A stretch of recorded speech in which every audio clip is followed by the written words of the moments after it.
Now what I want to show you is cutting with the TS55 REQ with the 2.2 millimeter curved blade through about 1.75 inch piece of oak hardwood.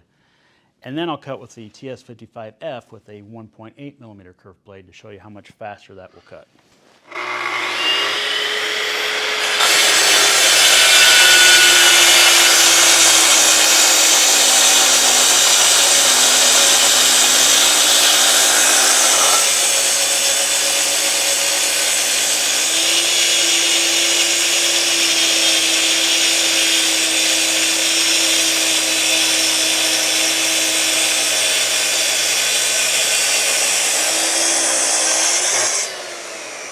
So as you can see, it's about twice as fast cutting with the TS55F with a 42 tooth 1.8 millimeter curved blade versus the TS55 REQ, which has the 2.2 48 tooth blade.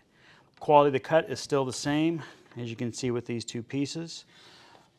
So no loss in quality, faster cutting capacity, longer lasting blade.